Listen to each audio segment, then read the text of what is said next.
Hey everybody, this is Elle Nagy from the Unapologetic Women Empowerment Dynasty, and you're listening to the Unapologetic Women podcast, the show for women who choose to live their legacies unleashed, unlimited, and unapologetic. If this is a space you're curious about, visit unapologetic-women.com. Today, we're talking about being the star of the show with Shannon Russell. Shannon is a career coach, entrepreneur, and host of the Second Act Success Career podcast. She helps women in unresolved careers pivot towards a second act career that produces a balanced life of abundance.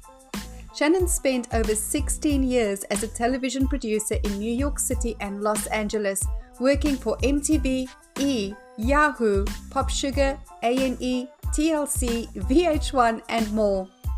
She then pivoted to open her own business, running a Unapologetic franchise teaching children STEM education so that she could be more present for her children. Now, as a certified career coach, Shannon supports women on how to change careers, start a business, and follow their creative passions to the fullest as they produce their best life. Shannon's company, Second Act Success, allows her to share her journey from television executive to business owner and mom. She hopes to motivate more women to make big moves in life and follow their dreams through her business and podcast. She lives at the beach in New Jersey with her husband, 2 boys, and her Chow Chow pup. Thanks for joining us. This is Shannon. First of all, I was thank you for saying yes. Do you ever get that sensation, especially when you speak to other podcasters, like, oh my God, I can't believe she said yes to being on my little podcast? I do, yes. I'm so honored. I still feel like the kindergartner that gets to play with all the big cool kids. Oh. Then I'm like, wow, this is so cool. I can't believe she said yes. So thanks for coming on to the show. Really appreciate it, Shannon. And like I said, life is happening, right? So just to all the listeners, if you hear my dog going off in the background, shit happens. Let's just roll with it. It's one of those days. Let's delve in with the question of all questions, and that is, what does it mean to you to be an unapologetic woman?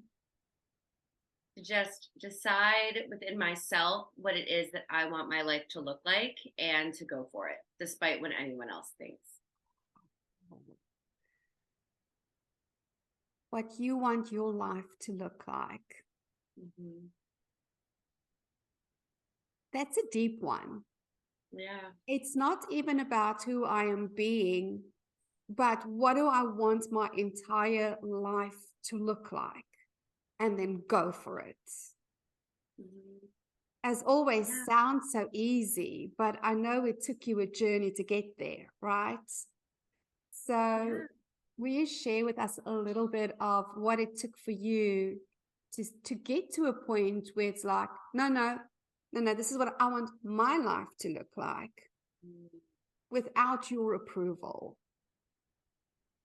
Yeah, I mean, I grew up and the only thing I ever wanted to do was to work in Hollywood. I wanted to work in television, and I worked my butt off to get there. I started saving money in this little California bank when I was 5 years old. And my parents took me when I was graduating high school to see Hollywood for the first time, and went to school, did all the things, got the internships, got the job. And I worked in television in New York City and Los Angeles for 16 years. And I feel like I accomplished so much just getting to be that lucky person who achieves her little girl dream. And then I guess once I had my children is when things started shifting. I started realizing, how can I love 2 things the same? And not that I needed to compare it, because obviously my kids are my world, but it really started a shift in me to say, yes, I worked 16 plus years, really my whole life up to that point, to get to where I wanted to be and feel success. And of course, there's always more success that you can strive to. It wasn't like I was sitting here with Emmy awards on my, counter, but I knew that what I had done was enough for me. And when my second son came along, I just knew I had to make a change because I didn't want to be traveling, working the long hours, and doing that when it just didn't feel right anymore. I wanted to be a present mom. And so I started to think about what a change would look like. And I received a phone call, Elle, while I was walking in the mall with my newborn on maternity leave. And it said that my show was canceled. And in the entertainment industry, you go from project to project. It's very freelance based and project based. And I said, okay, well, I can pick up the phone and get my next job, or I can use this as a sign from the universe to figure it out. And so I just really took that time, all kind of keeping it to myself. I wasn't really sharing it with my husband because he was in television as well, and my friends who were all in television. And it was kind of like doing that inner work to figure it out. And I made a couple of mistakes. I went to a really toxic 9 to 5 job thinking that's how I support my family. I joined and started a master's program thinking, oh, I'll be a teacher at the end of it. And this is what I need to be doing. And then one day I was just crying in my car over my 1 hour lunch break from that horrible job. And I was listening to some podcasts and I had this epiphany of, I need to produce my own life. I produce these huge productions. I can do it. And I business, and I kept it to myself until I knew for sure that that's what I was meant to do. And then I didn't really ask permission. I just said to my husband, like, this is what I want to do. I know I can make it work, as crazy as it sounds. And he supported me, and I made the leap into entrepreneurship. And just, again, it goes back to that, not being apologetic, not asking for permission, but this is what is going to fulfill me. Let me be creative and let me be the mom that I want to. And I have many more things that I want to achieve. So I feel like I'm going to keep going down that route of just figuring it out and then sharing it with the world and moving on my way. One of the things that really comes to mind for me, and I'm always talking about art, living like an artist, and your life is an entire tapestry of arts. And you have to really figure out what is this masterpiece that you want to create from your life. And taking into consideration, business is but one aspect of it. So when I talk about what is your masterpiece, it's what is your masterpiece with regards to your body, with regards to your family, with regards to your home, with regards to your business. So, and I love how you said, if I could produce a show, I can produce my life. Because when we start thinking about it, our life is a show, right? We always talk about life is a story. What is the story that you want to tell of your life? What is the book of your life? And you've just made it another visual in that if my life was a story, and I love this because I often say to people, if your life was a story, what is the genre of it? Are you a rom-com? Are you a drama? Are you an adventure? What is the story, the genre of your story? And so if you had to take principles of production, right? So you come from a production. What are some of those principles that you are applying to the project, your life, that could actually spark some creativity in our listeners and going, oh my God, yes, if I approached my life as a producer and applied these principles, things could just fall into place. So sometimes these visuals are really powerful. I love that, Elle. I love that because so when you're producing something, and a lot of people don't understand really what a producer does, you take an idea and then you turn it into the tangible, you turn it into a show at the end of the day. So it starts with a format where you say, okay, well, in the beginning, we're going to have our introduction, we're going to have our first act, our second act, and we're going to wrap it all up with a bow. And in the interim, you're writing the story, you're writing the narrative. And so I think if we can look at our lives or this second act, this next step, this next phase of our lives as, okay, well, I'm going to introduce what it is that I want. I'm going to just put down the steps that, the 3 steps that maybe 2 or 3 steps that I should take to get there. And then what do I want to see happen at the end? and use yourself as that main character, as that actress throughout that. And, what do you want to write for her? To go through that. What do you want to see her do as an actions, but then also, how will she evolve throughout the story, throughout the show? And I think that's a great visual of kind of planning out what it is that you want. Yeah, absolutely. And it's so empowering because now you start thinking, well, if this is my lead actress, how do I want it to come across in the world? Do I seriously want it to come across like a little bitch? Which, let's be honest, a lot of us are conditioned to be, right? Do I really want it to come across as a man in a skirt? Which again is how many of us are conditioned to be. We're very conditioned to be in our masculine. Or do I want her to come across as the star of her own show?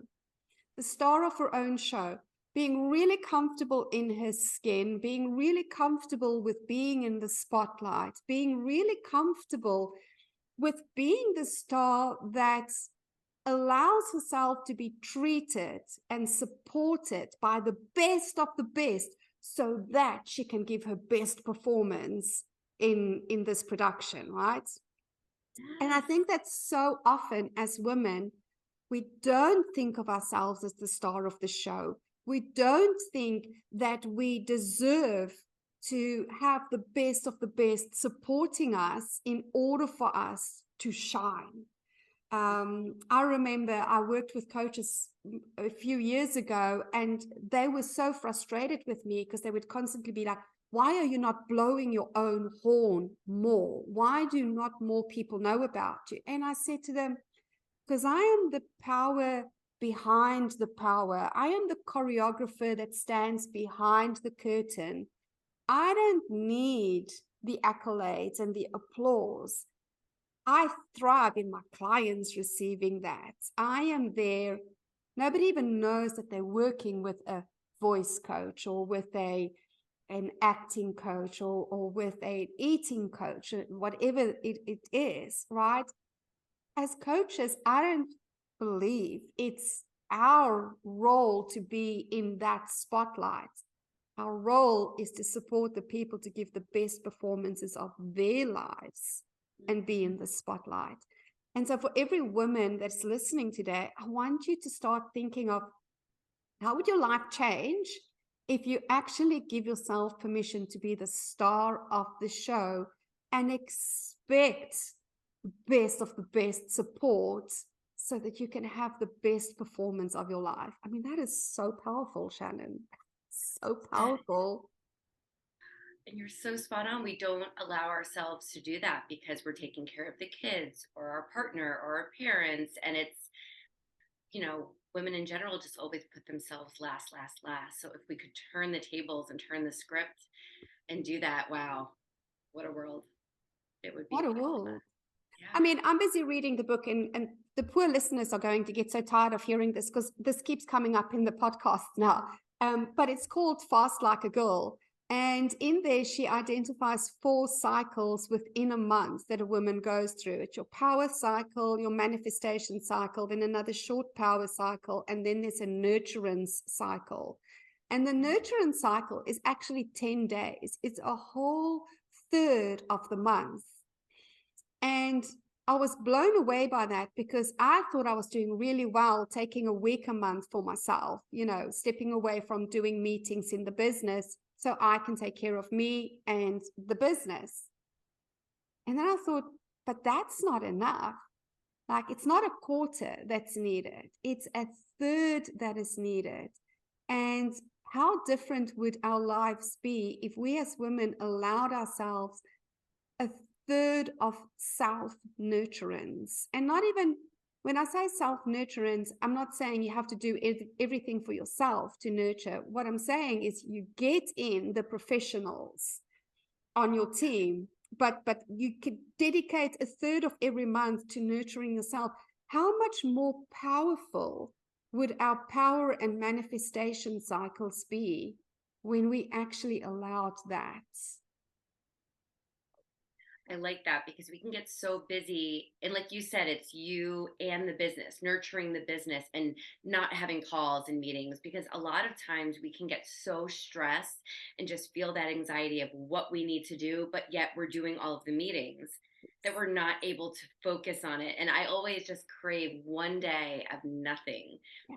to just sit and clear out the inbox and get my ideas out. And it's hard to find that. Well, you have to make it, right? So You have to make it. I just scheduled out in my calendar. And I'm also going to say, I so respect you for making the decision to be a present mother. I think that takes a lot of balls, especially in the culture that we are living in at the moment.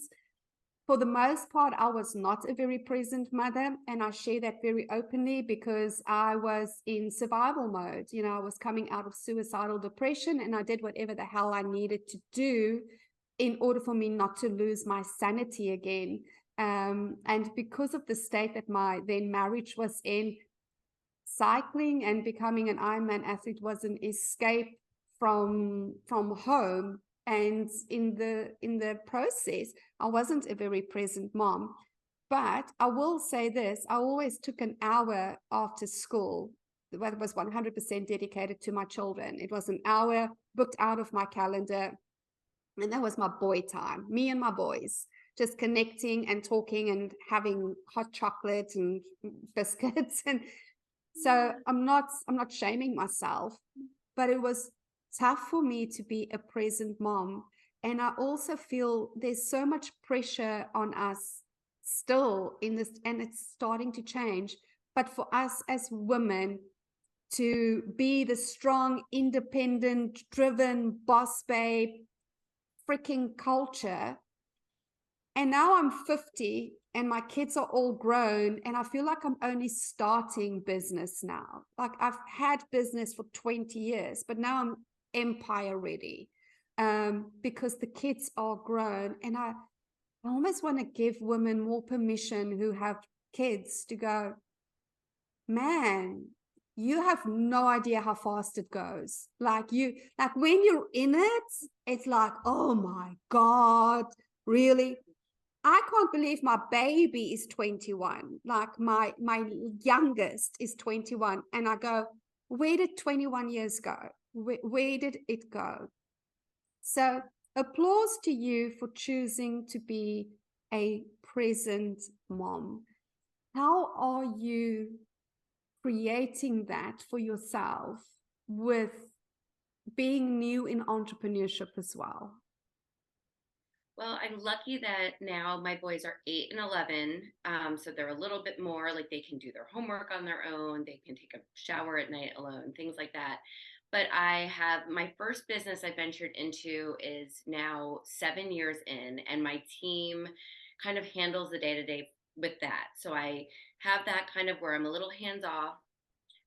My career coaching business is only about a year old now, and that's my main focus. But I built out an office in my home. So this is my spot. It's right here. So the kids can come home. I'm with them. We do homework. Then I'm in here talking to you, Elle. And it just seems to be a really nice balance of being present with them, going to their events, and then knowing that I'm coming back here and making sure that both businesses are running. And they're very involved with the businesses. So my first business was a children's STEM education business. So they grew up coming with me every afternoon to classes, and that was a very big part of their lives for quite some time. And now they see me doing my coaching with clients, and I think it's, for me, I like that they're involved so they can see the ideas, that when they get older, they don't have to choose one thing they want to do. They can choose several different things. But I know to close the laptop down, by 7 o'clock at the absolute latest. Well, I make dinner, come back, kind of make my list of things for the next day, and then I close the laptop, and that's family time. And that's a priority. I just try to say that I'm in charge. So whatever I didn't get to will get done tomorrow, and nothing is as urgent as hanging out on the couch with them, watching TV or a movie and eating popcorn. I love that. Nothing is as urgent as being with my kids. Nothing is as urgent as being with my kids. Because what I have known, and I've been I'm always shocked at how old I am, because I was thinking yesterday, oh, actually, I started my first business when I was 22. And that's 30 years, almost 30 years ago, right? In 30 years, I can tell you that there's nothing that can't be done tomorrow. There is genuinely nothing that urgent in business that it can't be done tomorrow. And the greatest gift we, especially as women, can give ourselves is having the self-discipline to close the laptop down and to step away, because it becomes an addiction. It becomes an addiction to produce. And I find, and I'm saying this with so much respect and compassion, but as women, we're using business as an excuse not to be ourselves, and as a protection mechanism, because it's easier to be a professional woman than to be a woman. We're more confident walking into a room in our professional capacity than walking into a room as ourselves. You're so right. That hit me. I never really thought about that, and I feel that way so much. Yeah. You're absolutely right. We can control this, right? This is our business. We can control it. We're professional. We feel our best selves when we're in it, and we're a lot more vulnerable outside of it, right? Yeah, because it's messy outside of it. It's messy. It's not controlled. Yeah, we can't control everything. There's no controlling kids. Let's just be honest about that. And I don't think we really should control kids as much as what we think we should control them. Right. There's no controlling hormones that rage through unexpectedly. There's no controlling shit happening in relationships. No relationships are perfect. They're good, they're great, but they're growth, right? They produce growth as well for us. There's some days that we feel fantastic, and there's some days that we don't. There's some nights that we sleep right through, and there's some nights that we don't. Like, life happens all of the time. And I don't think that we were ever meant to come here and be so well put together 24/7, 365 days of the year. And it took me a long time to be okay with my mess. And it took me an even longer time to be okay with my mess in front of other people. Now, I'm not saying let's all go onto social media and spew our mess on social media. Oh my God, can we please stop that shit as well? What I am saying is we all have trusted spaces. And if we don't have trusted spaces, we need to create them. That's why I created the sanctuary and the soiree, because I couldn't find it. So I created it, right? And we had a soiree meeting this week, and I was telling my partner some of what was discussed, because we were talking some really deep shit and then got really naughty as well. And he's like, well, that's not very professional. And I go, but that's my whole point, is I didn't want another professional space. I wanted a space where women can come in. There's no judgment. There's no shaming. There's no sideways glances. Oh my God, did she just say that? I wanted a space for myself and my friends to go to and go, what do we talk about if we're not talking about business all day, every day, girls? And that was interesting for me, because it's so easy to talk about the business. What's happening on social? Did you see the latest algorithm? What are your goals? Like, none of that happens in the space. And instead it's like, oh, what are you reading at the moment? Like, let's dissect some of the things. What are you going through? What are the things that you're not feeling confident in talking with anybody else? Like, let's hold space for that. Let's delve into that, because it's meaty and it's juicy, not from a drama perspective, but because that's how we all evolve and grow, is in having these conversations. And I feel that's an art that's almost lost in women at the moment. They're very comfortable in the therapy conversations. They're very comfortable in the professional conversations and in the gossip conversations. but it's almost as though we've lost the art of evolutionary conversation. And maybe it's time for us to focus more on that. Yeah.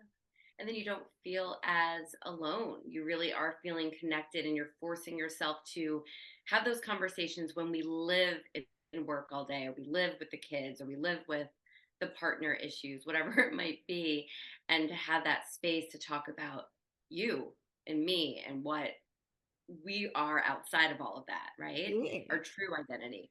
Yeah. And what smells like rotten tomatoes today, and what are we celebrating? And Yeah. having space for all of that in the same space is mind-blowingly refreshing, instead of Mhm. going, well, this space is created for this, and this is what we can talk about and what we can't talk about. Which is why I'm so appreciative when women like you say yes to coming on the podcast, because we never know where this conversation is going to go. It's like, well, what if we gave ourselves permission to come completely unprepared and just talk? Yeah. That's refreshing. It really is. Mm. So you talk about the second act. I think I'm about on my fifth act by now. Keep them coming. Let's get, how many more can you get?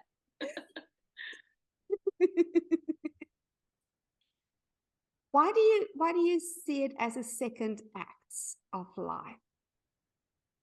I think it's a lot because I think it's our generation and brought on from our parents and grandparents that you choose what you want to do after high school graduation, you go towards it and you stick with it until retirement. And I like the idea that we don't have to do the same thing, and I think the generations after us are going to have that, and it's going to be wonderful for them. But I like the idea of, okay, I was a television producer in my first act, it fit me, it was perfect, it's who I was then. But then you have that shift, whether it's kids or just different family dynamics, whatever it is, and that launches you into your second act, where maybe that career, that path just doesn't fit or sit as well as it should. So now you can find that second act that is going to fulfill you in that new part of your life. And Mm. I love that you have multiple. And I think, I plan on having more too. And I just think it's all about checking all of the boxes instead of just going through that one box of I'm going to be this until I retire. And just going back to wanting no regrets at the end of the day, and Mm. just to be able to say, I did all of the things. It's just so important to me. And I think everyone has a second act, at least one second act in them to explore. So here's my question for you, because I did a Instagram live yesterday where I identified three archetypes, right? It was the creative, the producer, and then the consumer. And I lived as a producer most of my life, which was out of integrity for me because I'm actually a creative. And so I Mm-hmm. never found joy or fulfillment, because my joy comes from the process, not the outcome. But Mm-hmm. you got to a space in your career where you're like, oh, no, this feels complete. Like this feels, um, it's full. The cup is full here. I'm good to let. I've never had that sensation. What's process did you go through? Because there must have been an evaluation process, surely, to kind of go, no, I'm good. Like this is complete. Would you share that with us? Yeah, you know what? It was about a 3-year process. I look at it first starting when, with the birth of my first son, I had some postpartum depression. And so when we were living in Los Angeles at the time, and it seemed like all of my friends just disappeared because everyone, it's a big party town, out 7 nights a week. Well, we couldn't go out 7 nights a week anymore. And I just felt really alone. And so we made a really abrupt decision to move back east and be closer to my family within 6 months of having my son.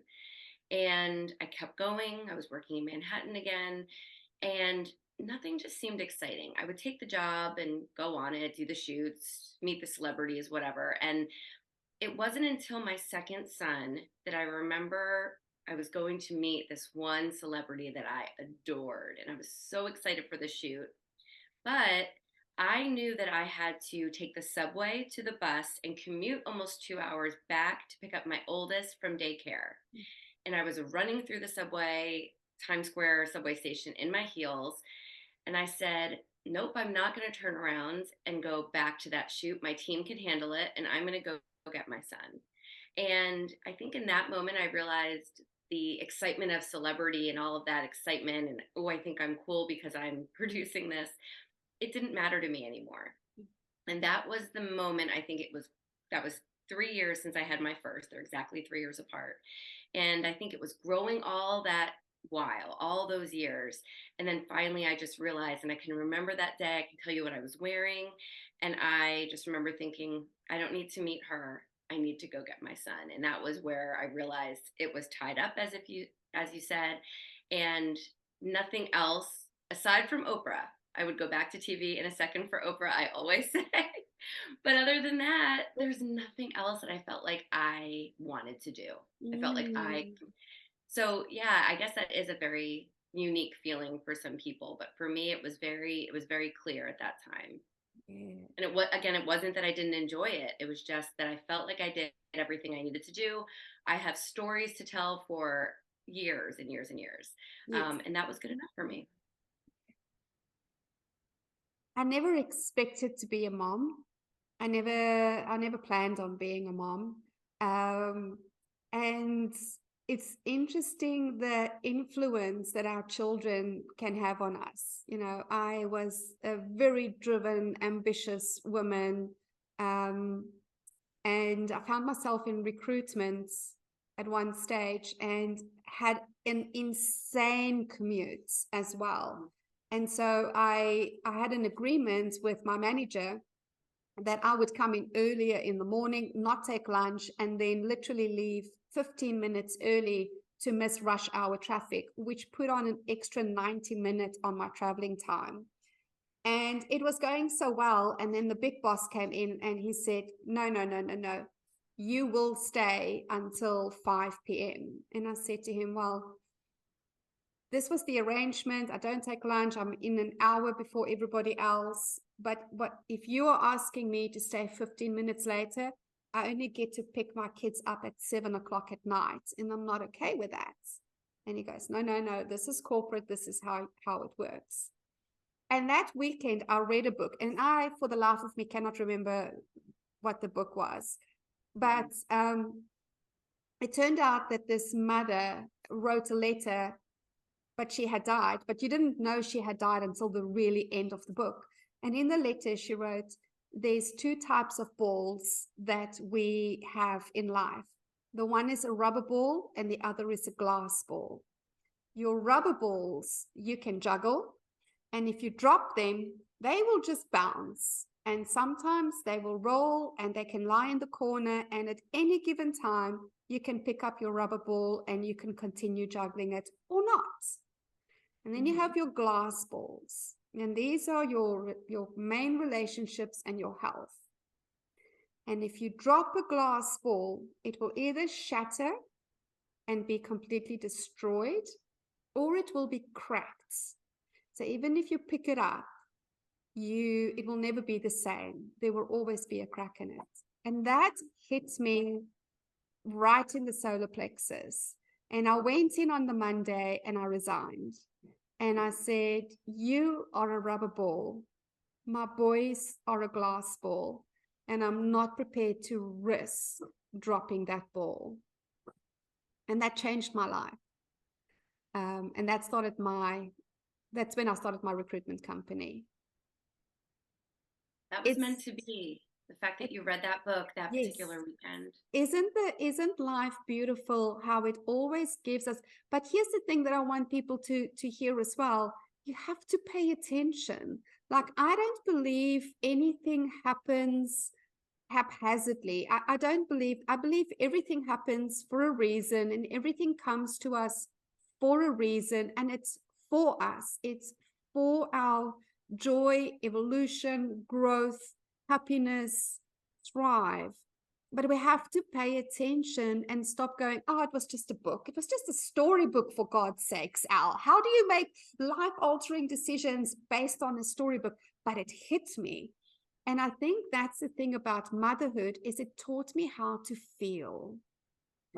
It taught me how to feel because before that, I was 100% high achiever in my head. All decisions were made from logic. All decisions were very well thought out. And motherhood taught me how to trust my feelings, trust my intuition, and do what brings me joy. That was a big decision that you made too, an emotional one, but based in feelings and love. And that was, I'm sure that did shake your world at that time. Oh yeah, I think it shook, well, in a good way though, In a right? good way. In a good way. Absolutely. Um, I realized then corporate does not make sense for me. And again, I am not an anti-corporate person. I think that corporate is beautiful for the right people. We learn so much in it. It's a beautiful learning grounds for us, even as entrepreneurs. There's so much we can learn in corporate. I'm not bashing corporate at all, but it is a case of allowing ourselves to follow the guidance and kind of go, and I'm good with this. I'm good with this. And whatever comes from it. Because I think a lot of the times people don't take the steps because they kind of go, oh, but what if? And for me, the worst what if I left, was still better than the worst what if I stayed. Because the worst what if I stayed was neglecting my boys. And I was just not available for that. No, it would have put a crack in that ball and it would have changed things. Yeah. Wow. Kudos to you. Yeah. What a moment for you to realize that you were not that corporate person anymore.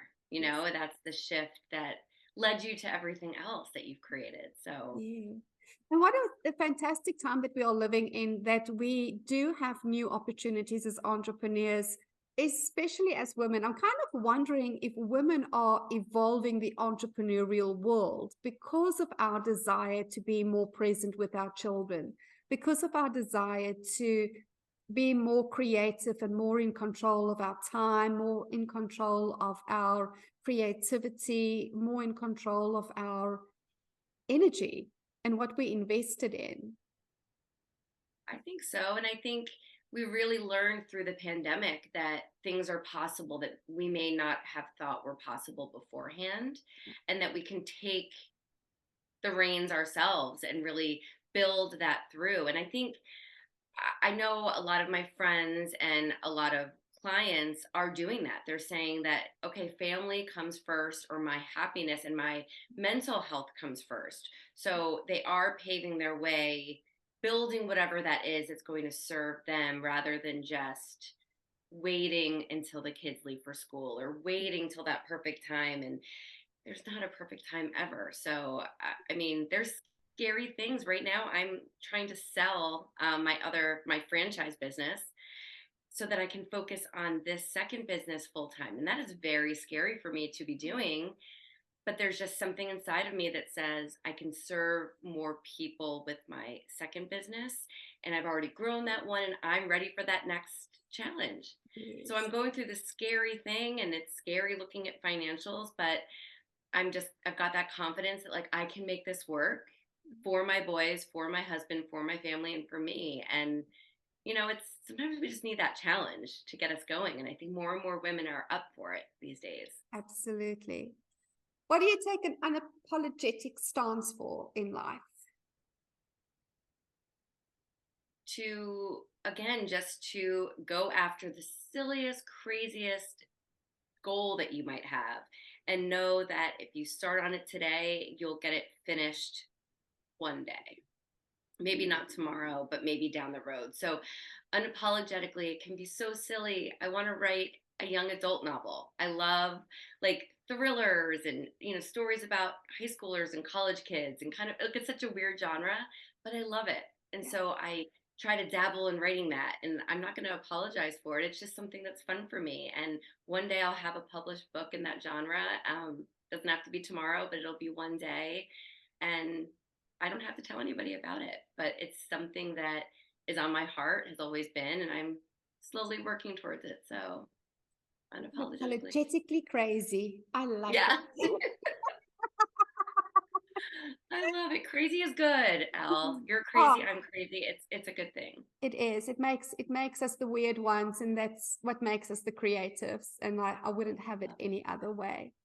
Darling, this has Me been too. amazing. Where do the ladies get to connect with you? What is the best platform? Because we'll put all the platforms in the description, but what is the best platform for them to connect with you? I hang out the most on Instagram, so it's at Second Act Success. I'm there most of the time. So yeah, DM me or come over and hang out. And I love to follow you. I just shared one of your posts right before we got on today. So Oh, thank it's nice you. to just support each other. It is. I feel like that is the next evolution for women, is to genuinely understand that support is not just emotional support, but doing the physical shit in the world as well, right? It's all fine and well to say, yeah, I've got your back. But especially as female entrepreneurs, the tangible support makes a difference. And I feel like that's where a lot of women are still really hesitant to kind of show, yeah, we're in this together. We all become successful in the process. All ships rise, right? With the rising tide. Yes, So thank you for the share. absolutely. This was amazing. Thank you so much. I really, really enjoyed this conversation. I did too. We could talk all day. We Thank could you so talk all much for day. having me. So to all our listeners, wow, thank you. I would love your takeaway. First of all, I would love to hear, who are you as the star of your show? Like, take some time out in this coming week and delve into this as a journaling prompt. As the star of the show, who am I? How do I get my life to be? How do I get to be supported by the best of the best? And what is my best performance that I know I'm here to live? Because that's really how we live our legacies. So until next week, I hope that you have an amazing day further, and never forget, we get to live our legacies unleashed, unlimited, and bloody unapologetic. Take care, my friends. Cheers.